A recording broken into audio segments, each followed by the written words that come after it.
The world's wealthy are buying dinosaurs at auctions. You heard that right. The latest in home decor has a Jurassic twist. Also, is self-styled godman Asaram guilty of raping a minor? A Jodhpur court will tell. We'll get you his catalogue of crimes. And just who is winning the battle for Karnataka. It's Wednesday, April 25th.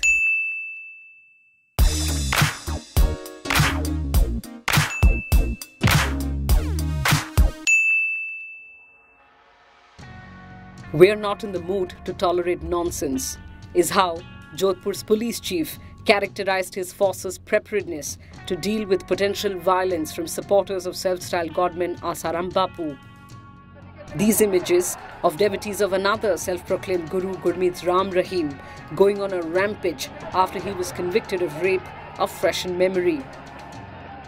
And so as a court in Jodhpur reads out its verdict today, in the case in which Asaram is accused of raping a minor girl, strict prohibitory orders are in place. What's the case about? In 2013, the warden of the Chhindwara Gurukul, where the victim was studying, claimed she was possessed by evil spirits.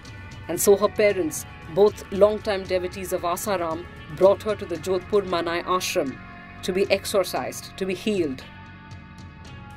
As her parents waited outside his room, the charge sheet alleges Asaram raped the minor. Since Asaram's arrest 5 years ago, the impunity with which mafia-style executions of witnesses were carried out is staggering. 3 witnesses killed, 3 went missing. The family of the rape survivor has been living in mortal fear.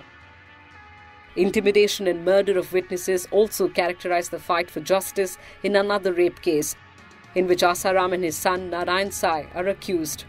2 Surat-based sisters had filed separate FIRs against the father and son of rape and illegal confinement. In 2008, the mutilated bodies of 2 young boys of the Ahmedabad ashram were recovered from the Sabarmati riverbed. It was alleged the deaths were a result of black magic. Earlier that month, bodies of 2 young boys were found in the Chhindwara Gurukul. The Justice D.K. Trivedi Commission, set up to probe the deaths, gave its report after a long 5-year inquiry. That report is yet to be made public, a full decade after the mutilated bodies turned up. So what makes Asaram so powerful? Asaram reportedly controls a 5,000 crore empire and has over 2 crore followers. As is often the case with godmen and politicians, Asaram's clout made him a potentially powerful ally. He has had leaders from both the Congress and the BJP in his rank of admirers. When he was arrested, senior BJP leader and now Central Minister Uma Bharti even tweeted in his defense, declaring his innocence. Asaram was so powerful, they say, his privileges included never being frisked at airports. He would be driven straight to the aircraft. Now, both Congress and BJP governments in Gujarat have in the past been generous, giving land for buildings and expanding Asaram's ashrams. One of the charges against Asaram, incidentally, is that of land grab across states. As Chief Minister of Gujarat, Narendra Modi was said to have good relations with Asaram until 2009, when there was a falling out. In one of his public discourses in 2012, in fact, Asaram threatened he would ensure the Modi government would be thrown out if it didn't stop probing cases against his supporters. हमको आप इतना दुर्बल मत समझो कि आप दबाओगे हम दब जाएंगे. आप हमें दबाओगे तो हम तुम्हें उखाड़ के कहीं का कहीं पहुंचा सकते हैं, ये याद रखना. Remember, we had reported that Varuna seat in Karnataka will see the Battle of the Sons, with BJP's Chief Ministerial face B.S. Yediyurappa's son Vijendra likely to take on Chief Minister Siddaramaya's son Yatindra. Well, that's not happening. BJP has denied Vijendra a ticket, and this is how his supporters reacted, going berserk. Vijendra's supporters say he's been nurturing the seat over the last 1 year. Meanwhile, Chief Minister Siddaramaya filed his nomination papers from the Badami seat. He's also contesting from Chamundeshwari. A fact that prompted this taunt from BJP leader P. Muralidhar Rao, who tweeted, "Siddaramaya ji, dar gaya kya?" essentially telling the Chief Minister he will lose both seats. The Chief Minister retorted, "Tweet in Kannada or English. Don't understand Hindi." The responses to this Twitter battle would suggest this round went to the Chief Minister. Now, strong regional identity and federalism has been a constant in Siddaramaya's narrative. Meanwhile, an opinion poll conducted by Times Now and VMR has predicted a neck-and-neck battle between the Congress and the BJP, with Devagowda's JDS to emerge as likely kingmaker. The poll projects Congress to win 91 seats in the 224-member assembly and the BJP bagging 89, both short of the 113 seats required. The JDS, the poll projects, will win 40 seats. The poll claims the BJP's improved vote share is in some measure due to the merger of the Karnataka Janata Party, a rebel outfit formed by B.S. Yediyurappa, and B. Sriramulu's BSR Congress with the BJP. Sriramulu was once a valued lieutenant of the Bellary mining brothers. Now, Chief Minister Siddaramaiah, the poll says, remains popular and is the most preferred choice for Chief Minister. According to an ABP CSDS survey too, the May 12th polls will result in a hung assembly. It says the Congress will improve its vote share but finish with only between 85 and 91 seats. The poll projects the BJP will be slightly ahead with 89 to 95 seats. The JDS is projected to get between 32 and 38 seats.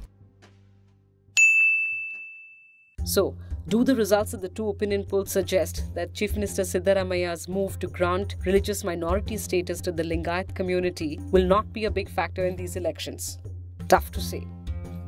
The Lingayats constitute about 17% of Karnataka's population and are considered politically powerful and electorally decisive. So who are Lingayats and what is the basis of their demand? Lingayat religion is a religion of democracy, is a religion of science, it's a religion of modern man. You take any principle in that, whether for practice and principle both ways, it stands for absolute equality among all human beings, irrespective of caste, irrespective of religion, irrespective of language. It stands for absolute equality between men and women. And it is also religion free from all superstitions and also religion which is based on scientific principles. It doesn't believe in all kinds of rituals. They said it's stupid, throw them away. And it even doesn't believe in Veda, Purana, Agama and the Shastra. This is perhaps the only Indian religion which rejects all these traditional authorities of Hinduism in such very harsh terms. How many vachanas are there which absolutely make fun of these things? In the 12th century, Baswana, when he started, and it was followed in no time. In less than 10 years' time, it spread like wildfire everywhere. Now you see more than 1.5 crore Lingayats are in Maharashtra, nearly about 80 lakhs people in Telangana, around 1 crore in Karnataka, and about 50 lakhs in Tamil Nadu. In 2017, lakhs of people took to the streets in Karnataka seeking independent status for Lingayats. In fact, a bigger agitation is going on in Maharashtra since 2014. Maharashtra cabinet had resolved to recommend it to a central government for notification of Lingayat as a minority religion. That was now 4 years back. Now the same agitation has restarted there for 6 months back. It's going on. The RSS has been critical of the demand, saying it is an attempt to divide Hindu society on the lines of caste. B.S. Yediyurappa, a powerful Lingayat leader and the BJP's chief ministerial candidate, has been mostly silent on the demand. Being a Lingayat, not knowing his own roots, if he is talking the language he has been talking, he has to think about it, where nobody should talk about it. If you've got about 10 crore rupees handy and a 40-foot house, Jurassic home decor might be a good idea. A Paris auction house sold off €2 million dinosaur skeletons this month. The Allosaurus, a 12-foot T-Rex-like predator, sold at around 9.3 crore rupees, while the herbivorous Diplodocus, 39-foot, or about 4 floors of your average building, brought the auction house 9.5 crore rupees. And these aren't the only ones on sale. With museums running out of maintenance money and millionaires funding excavations, dinosaurs are becoming quite the auction commodity. A 2009 Las Vegas auction sold off Samson the T-Rex, a woolly mammoth, and prehistoric shark jaws, while a dinosaur tail from Morocco was auctioned off to raise funds for Latin American earthquake victims. If you're heading to France, another auction is coming soon. But who actually has such Jurassic pockets? European and American millionaires, the Chinese lately, and also organizations like McDonald's and Walt Disney, who pulled in 54 crore rupees in 1997 to buy Sue, the most complete and best preserved Tyrannosaurus Rex ever found, for Chicago's Field Museum of Natural History. So, Would you like a trendy T-Rex for the bedside, or maybe a pterodactyl for the kitchen? Dream on. We'll meet you back here tomorrow.